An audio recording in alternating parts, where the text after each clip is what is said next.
Il y a un sens spirituel, une faculté de perception et de compréhension qui est indispensable. L'homme naturel ne connaît rien à ces choses. L'esprit seul peut les discerner.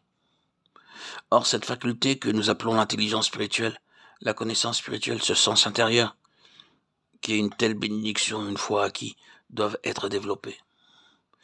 Et c'est ce développement qui donnera à notre connaissance personnelle de Christ un caractère d'intimité qu'elle n'aurait pas autrement. Chaque expérience sur ce chemin nous plonge dans un abîme nouveau qui est chaque fois un peu plus profond et qui nous oblige chaque fois au même aveu d'impuissance.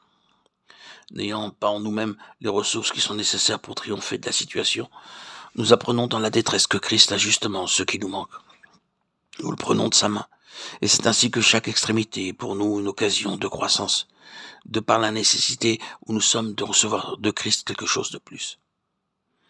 Cette discipline, ce divin exercice peut produire deux choses, la croissance ou l'endurcissement. Les 40 ans dans le désert furent pour Israël 40 années d'exercice spirituel. Vos pères me tentèrent pour m'éprouver. Dieu avait son peuple sous discipline pendant ce temps-là. Régime excellent pour la formation spirituelle d'un peuple enfant. C'est de propos délibérés que Dieu les jeta de temps à autre dans des extrémités telles qu'aucune ressource humaine ne pouvait sauver la situation. Et pourquoi agit-il ainsi ? Parce qu'alors tout devait venir de lui, et que c'était chaque fois pour eux une occasion nouvelle de découvrir le Seigneur. En tranchant ainsi lui-même des situations que les hommes étaient incapables de résoudre. Dieu se faisait une place d'autant plus grande dans la vie de son peuple. Pour eux, malheureusement, tout ce qui était conçu pour leur développement ne fit que les endurcir. Leur attitude envers Dieu pouvait se résumer comme suit. Ces difficultés prouvent que tu es cruel, dur, tu prétends que c'est une pensée d'amour qui t'inspire. Mais ce qui nous arrive établit clairement qu'il n'en est rien, et que c'est le contraire qui est vrai. Ainsi leurs cœurs s'endurcissent, alors que cette discipline salutaire n'avait d'autre but que de les mettre à l'épreuve. Il en est de même pour nous.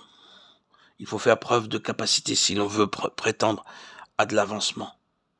Or, nous pouvons réagir de deux façons quand Dieu nous fait passer par le creuset. Nous pouvons lui en faire grief, laisser nos cœurs s'aigrir, s'endurcir, et exhaler leur amertume en traitant de cruelle la manière dont ils nous traitent. Ou bien nous pouvons, au contraire, grâce à cette discipline féconde, voir se développer notre capacité spirituelle et s'ouvrir devant nous de plus vastes horizons. Ce n'est que par l'étroit défilé de l'épreuve qu'on trouve le large.